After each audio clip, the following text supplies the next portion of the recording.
technicalities. Hey, do you know what I realised, the other day? What? Do you know what I realised the other day? We used What to you spar, realise? Us? years ago at All Stars. To come down, innit? At All Stars? Used to come down to All Stars to spar on Sundays, right?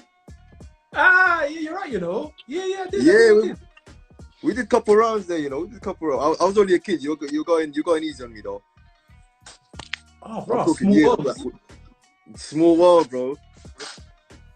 Because I remember you, but I watched you boxing your call a lot of time. I'm thinking, nah, I know Rakeem from somewhere, man.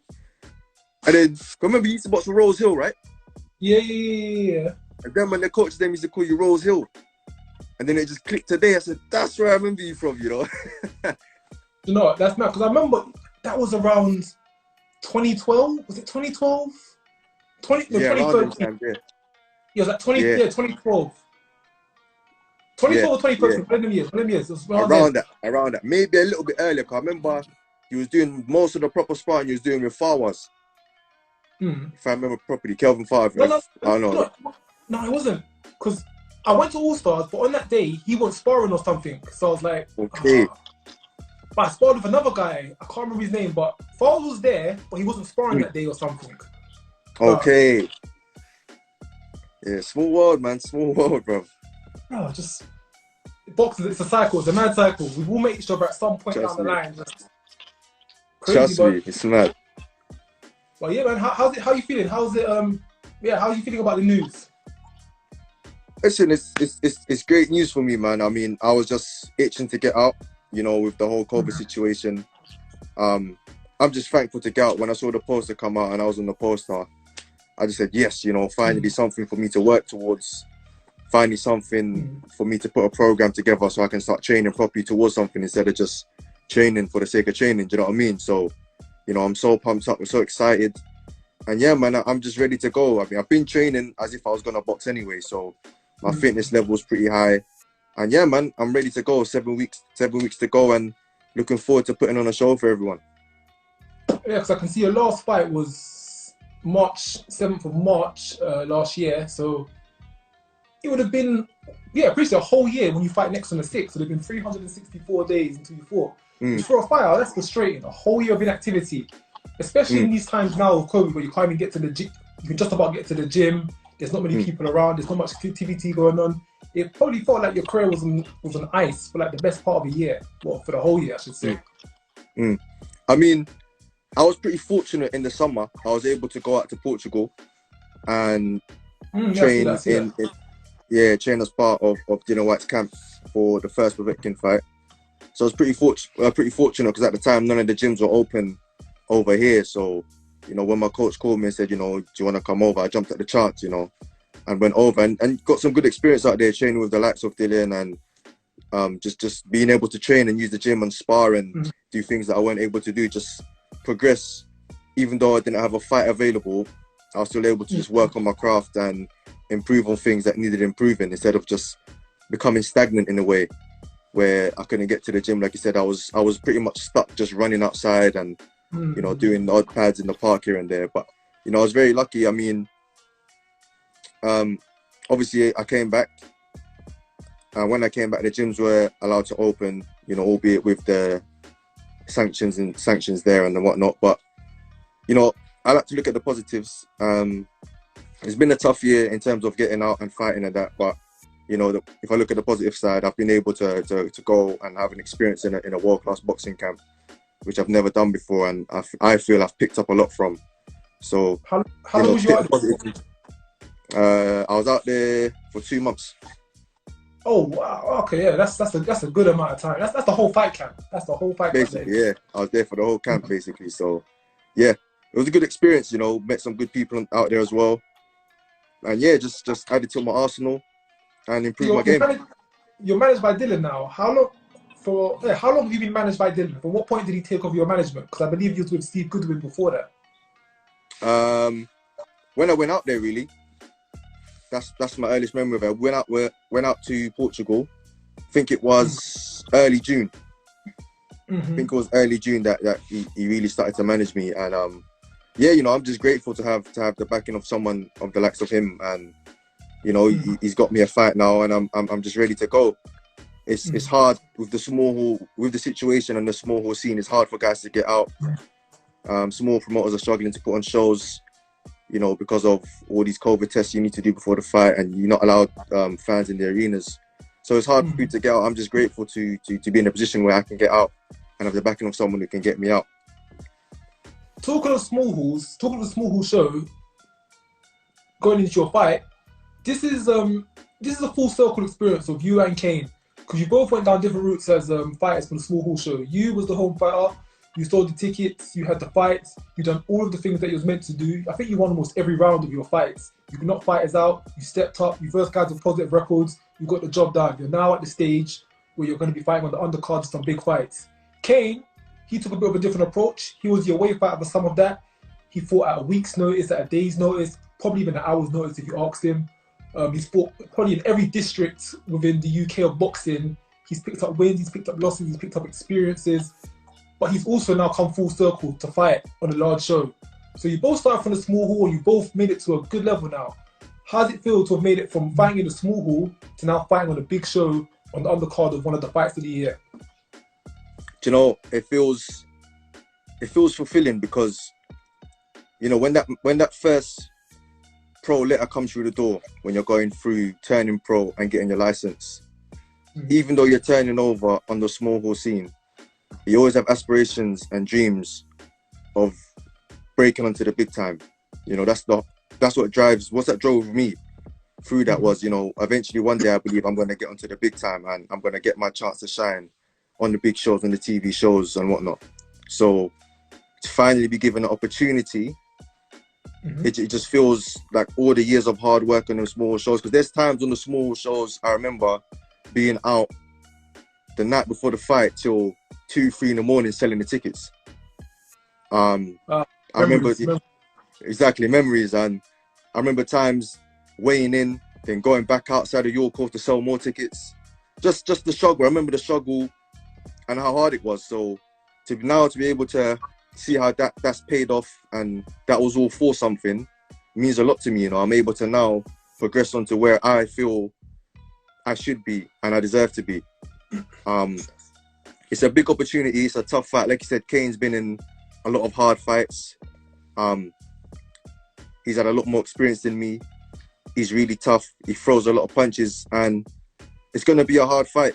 Hands down, it's going to be a hard fight. But, you know, all I can do is prepare and, you know, be ready for a war on fight night.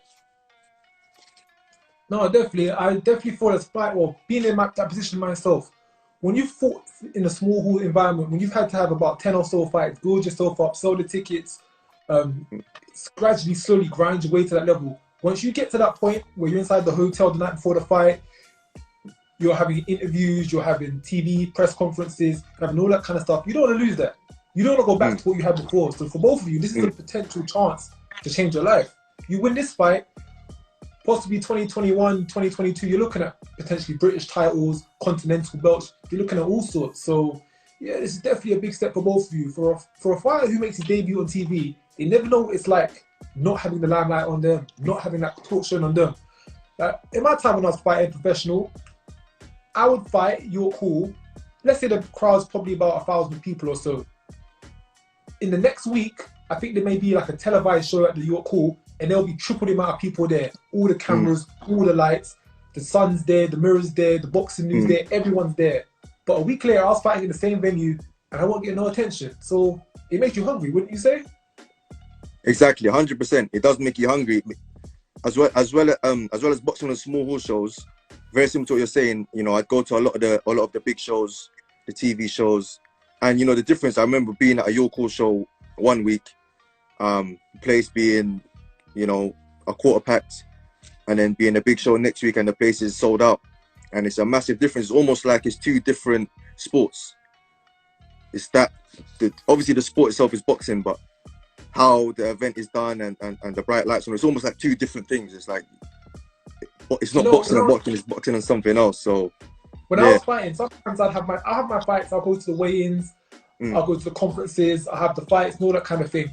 I'll do that, but when I look at what I'm seeing on TV at the higher end of it, I feel like it's two different sports. I feel like sometimes, am I really boxing or am I just pretending I'm boxing? Am I just acting like I'm boxing?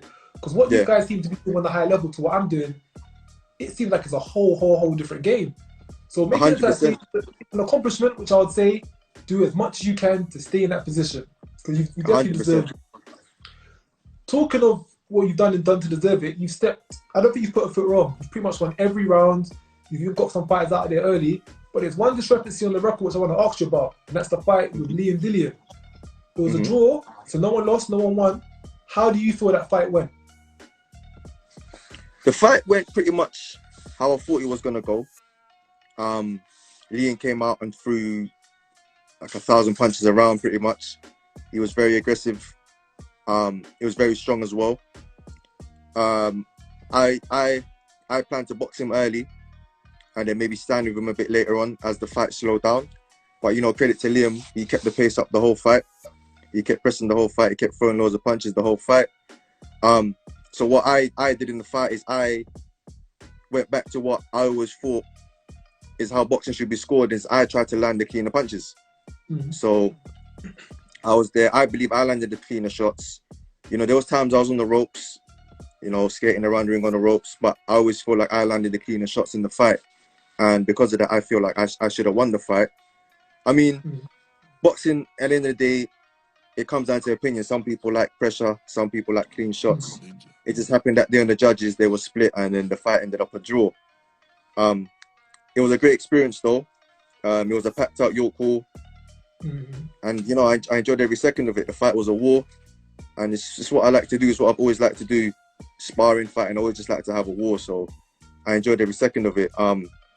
But yeah, I mean, the decision, there's nothing we can really do to change it. So the best I can do is go back to the drawing board with my team, work out where we could have improved, what we could have done better in the camp, in the fight, and then we go again. Okay, so do you think in a rematch, you will come again, do you think you'll be able to get the job done convincingly if there was a rematch with yourself and Liam Dillian? Yeah, 100%. I mean, watching the fight back, there's definitely some things I could have done better. And yeah, if we fight again, I feel like I'll execute what I need to do a lot better than I did in the first fight. I learned a lot from the first fight. And yeah, I think I'll get the job done in a lot more clearer fashion, put it that way, if we were to have a rematch. So yeah, definitely. I don't question that, because I think your team, IQ Boxing, I think they know boxing, they know what they do when it comes to game plans, and I think they would have analysed them the first time, and they would have sent you out there stronger. The reason I say this, because I've seen this in the past, because someone I'm quite familiar with from your gym, K Prosper, when he fought for his English title, the first time round it was a draw. He came back for the second round time, executed the game plan, and completely wiped it out. He knocks it out of the park. He brought the English title back. So I kind of feel in your case, with your team around you, they'll make the analysis, come back second time, and you'll pick it up again. I have no doubt about that. Would a rematch with Liam Dillian be something that is of interest to you, or do you feel now you're beyond that? To be honest, it's always something I'm up for, but after the first fight, after the reviews that the first fight was given, a lot of people were calling the fight small hall fight of the year. You know, people were so amped up to see the rematch. I thought the fight deserved a better platform than what was being offered. So I believe the rematch should be a TV fight, because our styles gel really well. And me and Liam is always going to be a blockbuster fight. It's always going to be a fight that everyone's going to enjoy watching. His style and my style we gel really well. So it's always going to be a great fight.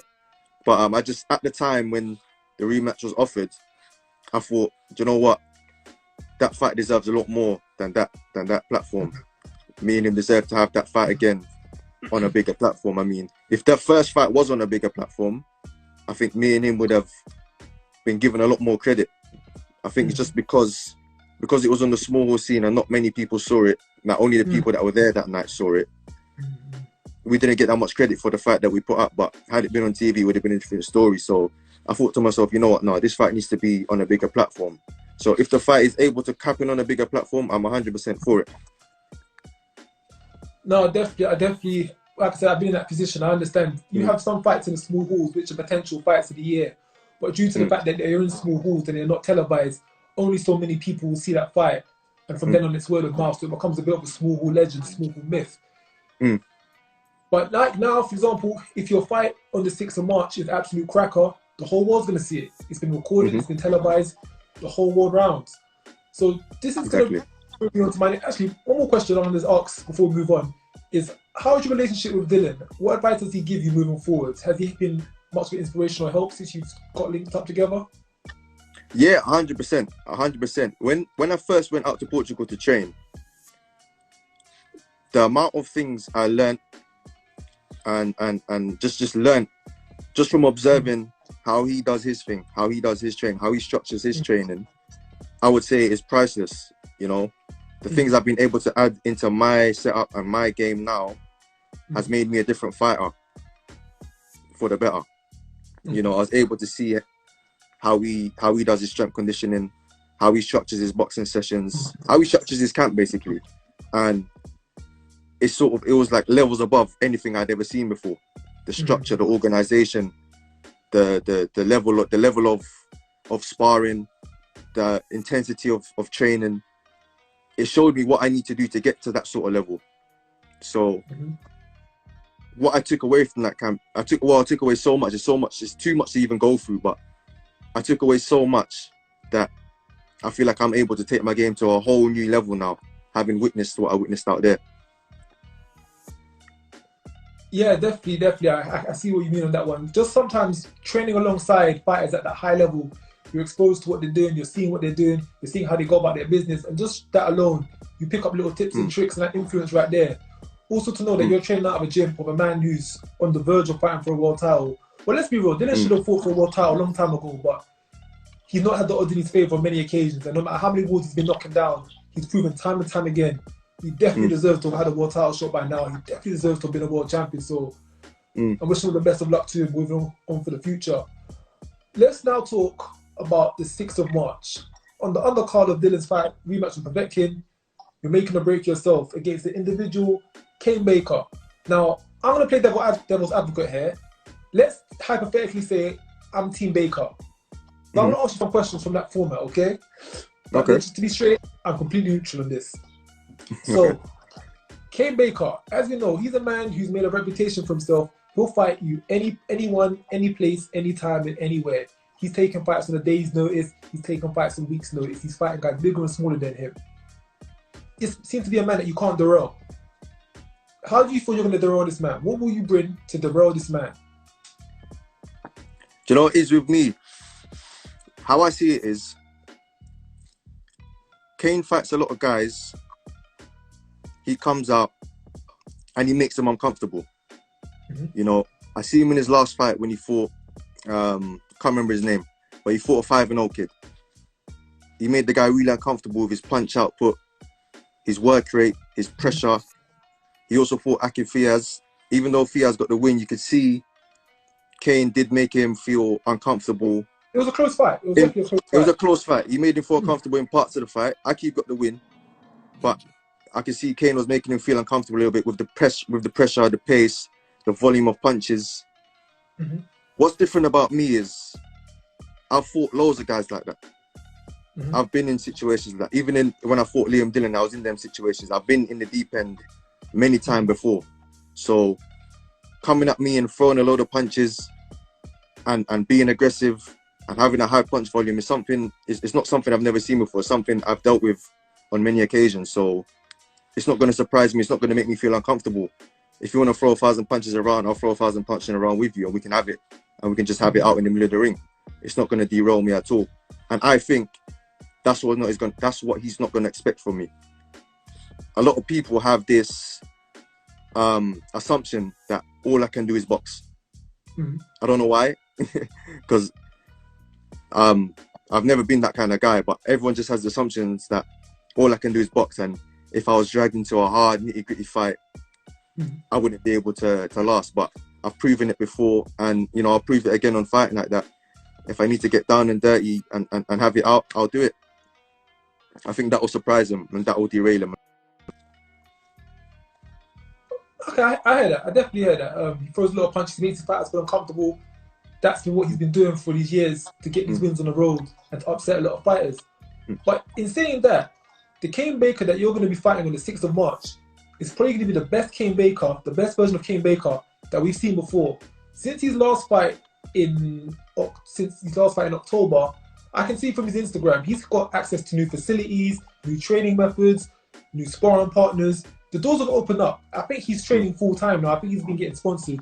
So he's now putting everything into this training, starting from October up until now. He seems to have been going full at it, and he's going to continue to do so till March. So he's had about six months of solid training at his best. He stepped up to the occasion. How do you feel you're going to step up to this occasion to match that? You know, for me, I don't really see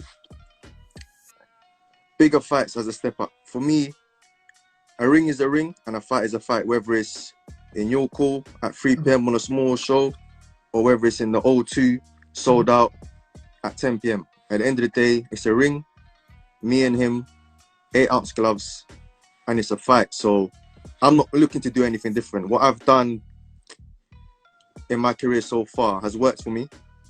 And if it ain't broken, don't fix it.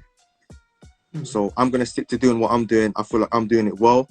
I feel like I have a good team around me that bring the best out of me. And yeah, we're going to just train as we do and come hard on fight night and bring the heat. Oh, okay. I definitely hear that. Like I said, both of your careers, I've followed both of your careers thoroughly, and I can see both of you have made adjustments and changes, advancements. You've stepped up when the time comes. So it's a very interesting matchup because, like I said, it's two guys who started off at the small hall who have gone full circle and are now coming face to face. You guys could have easily versed each other within your first 5 fights at your call, but you've been around each other, and now you've come to a penultimate big fight. And now you're going to get that fight on. How did this fight come about in the first place? Who pitched the idea of this fight going forward? Do you know what? I think me and my team just thought it'd be a good fight because Kane always comes to win. I mean, no matter what, like you said, Kane takes fights on days' notice or whatever. He always comes to win. He always comes professional on weight, and he brings the heat and he comes to win. So it'll be a good fight for me to see where I am at, to see where I'm at. It'll be a good test for me. So that's how we thought he'd be a good opponent. He's never one to really turn down a fight anyway. He's up for fighting anyone, like you said. So he said, yeah, let's have it, let's go. And yeah, they made the fight. And yeah, we're happy with it. We're ready to go. I mean, yeah. Is the fight going to be at super featherweight, or is it going to be at lightweight? I think it's at super featherweight. Super featherweight, okay. Yeah, like I said, it's an interesting, compelling matchup. Both of you guys have definitely worked for this position, and I know you're going to be doing your utmost to keep a hold of it. Not looking past your next fight, because you never look past your next fight. But after this fight, say you do prevail from this fight, what are your next moves? To be honest, you know, like you said, I don't like to look ahead. I mean, Kane Baker's the guy in front of me at the moment, and I like to just focus on him and do what I need to do to win this fight. But you never know what after the fight. You never know what could happen. You know, boxing now is a bit all over the place. Where who knows what fight's gonna come up? Who knows what call you're gonna get? So after the fight, I'm just gonna stay in shape and, you know, be ready for the next call up, whoever it is, whenever it is. You know, I'm up for having that with anyone. I'm just gonna keep myself ready to go. Because I would say this is definitely a premium level, English level title fight. You lot have both shown that you can fight at English title level, even going to win English titles. So I think after this fight, going down the line in 2021, the winner could be potentially looking at a showdown for the British title by the end of the year. Maybe one fight in between that, but by the end of 2021, potentially a British title. You win this fight, potentially an international WBC, international WBA belt. Options really do open up after this fight, especially on this stage. Especially if you're fighting as well underneath Dillian's undercards. He's ranked in the WBC, he's your manager, you've won a big level English fight, WBC opens up. Opportunities and stuff can come around. So I do think by the end of this year, a title will be in the grasp of one of you guys. Yeah, hopefully, man. Hopefully, I mean, like I said earlier, you know, the goal for me when all this COVID thing struck was just I wanted to fight. I wanted to have a fight. So, you know, now finally being able to tick that box, God willing, everything goes to plan, and the fight happens on March 6th. You know, I managed to tick that box and have a fight. And then, you know, onwards to bigger and better things afterwards, you know, just try and get as high as we can and progress as much as we can, despite the current pandemic. So will you be staying in the UK for this camp, or will you be going back to Portugal to spend a little bit of time out there under Dillian's facilities? The plan was to go back out to Portugal. Mm-hmm. However, due to the pandemic again and this new strain and whatnot, the borders in Portugal have been closed, and it's going to be a bit of a mission impossible for me to get over there right now. So right now I'm doing my camp in the UK. Mm-hmm. However, as soon as the borders open up, if they open up, you know, I'll shoot over there straight away and, you know, get straight to camp over there. I mean, at the end of the day, you just got to make do with what you have. I mean, I'm able to train here and do what I need to do here. So I'm going full steam ahead. But, you know, if the opportunity does come for me to be able to go back over and train over there again, I'll 100% jump on it. Yeah, they're looking to review the board. They're looking to review the whole situation on the 15th of February, aren't they? So that'll leave you about 3-4 weeks. Think you get back over there if they open up the borders at the 16th? Hopefully. I mean, if you watch the news lately, you'd think it's unlikely, but you know, always keep my hopes up, stay positive, and yeah, I mean, if we go out there, we go out there. If not, we get the job done regardless. Anyway, we prepare for the fight and we'll be ready to go. No, I definitely hear that. It sounds like you've got the plan on focus. You've got your team behind you. It's like everything's going to plan. And yeah, roll on the 6th of March. Thank you for your time, Youssef. No, thank you, man. Thank you, bro. You'd like to throw out there? Is there anything you'd like to say? Is there anything you'd like to put since you're on the platform right now? No, thank you for having me on, bro. Yeah, man, I like the page. I see it come up sponsored on my feed one time, and I like how you give time to guys that maybe won't get it anywhere else, and especially how you dive into boxing stories that maybe no one else really hears. I saw one today. I can't remember exactly what it was, but there was one you put out today which I liked, and a couple of days ago. And you know, even stuff like when you spoke about Muhammad Ali being in North Korea, you know, many people don't know about it. I only know about that story because of a YouTube video I watched ages ago. But you know, it's good that you're putting that stuff out there because a lot of people don't know about these things, and it creates more interest for the sport, and more people learn about more things about the sport that they didn't know. So, you know, I really like the page, and yeah, man, keep it going, bro. No, I definitely agree. One of the things that I always found when I was boxing myself is that promotion for boxing will always go towards the top 10% of guys. The guys that are on television, the guys that are on the top 10 rankings or the ticket sellers. That's where all the attention will go. In boxing, there's so many stories, there's so many matchups, there's so many build-ups that I think the public miss, and attention really needs to be drawn to that. This fight between you and Kane, this is a very interesting, compelling fight. But because it's in the middle of the cards, it won't get that same recognition. So I don't feel Dillian has all the attention. Joshua has all the attention. Jazura, they have all the attention. So they don't need to worry about me talking about them. But guys like you, guys like Kane, guys like all of you guys in Small Hall, that's where there's a lot of interesting stories happening going on there. And that stuff there thoroughly needs to be covered. So you guys, I got time for you guys. And I still can't believe our boxing story started back in 2012. Yeah, bro. Yeah. Because I was at the fight when you fought K Prosper. Okay. I was at the fight because I came to see. I think I bought a ticket off Ozzy Jervier. Ozzy Jervier was on the card. The mixed race guy. Yeah. Yes. So I come to watch the fight. Carl Wheeler. Yes, that's the fight I come to watch. Yeah. So I remember I got there and you were boxing, and your name, and I saw you, and I remember you from somewhere, but I can't remember where. And that fight was, how long ago was that now? Are we talking 5-6 years ago? It was 2016, October the 30th. So like 4 or 5 years ago now. 5 years ago, pretty much, let's say. And it's taken me 5 years to remember where I remember you from. Do you know what I mean? The thing is, I went to all sorts. I went a couple of occasions, and I remember sparring a couple of different guys. I remember was you an amateur at the time? I was an amateur, yeah.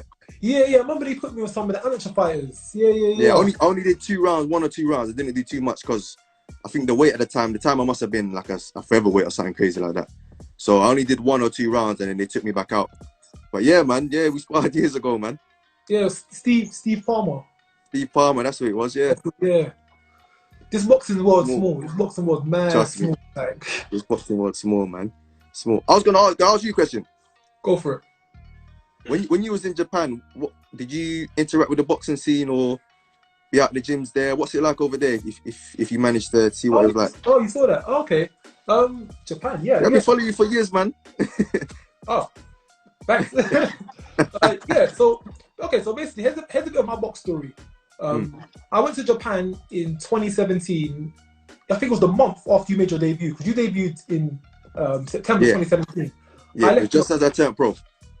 I left just the month after that, or October. I left at the end of October.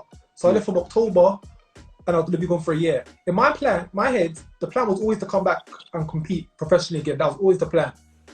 But when I was in Japan, I found a boxing gym, which was just in my area, luckily enough. And I was training there, like, I was going there throughout the week, training, just ticking over, sparring with some of the guys. I even went to a couple boxing shows out there in Japan. But yeah, there's a boxing scene out in Japan. There are Japanese fighters. They just don't get as much airtime or airplay in this side of the world. But yeah, there's a scene out there. Definitely a scene out there. Okay, nice, man. Nice. There's always somewhere I wanted to visit, so I thought I'd ask you that, man. Oh, Japan's a cool. I always advise people try and make it over there once in a lifetime. It's dope. Tokyo. I was living just outside Tokyo. Tokyo is, Tokyo cool. Tokyo's cool. It's like the Asian version of London. Lovely, yeah, man. I got to experience it, man. Bring back a suitcase of winning gear as well. You know what I mean? bring it all back. Bring it all back. Trust me. You like it out there. Also, if you're lucky, you might be able to get some sparring out there, because the fighters, there's some good fighters out there. Yeah, like you got guys breaking through from out there now. I got like Inoue is one of them anyway. Inoue's one of them. You got Ioka, you got Tanaka. You got a few select ones. Even some of the world champions at the smaller weights. So like flyweight, super flyweight, junior bantamweight. Quite a few of them are Japanese fighters. But of course, because those weight classes aren't as highly regarded, you don't hear as much about them. But yeah, they're out there in the scene. They're fighting. They're combating.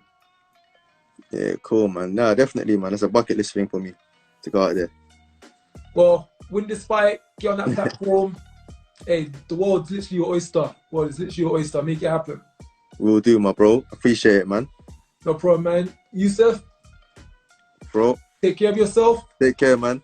I'll probably keep you updated, and we'll talk again at some point. Yeah, in a bit. 100%, bro. Stay safe, champ. Cool, man.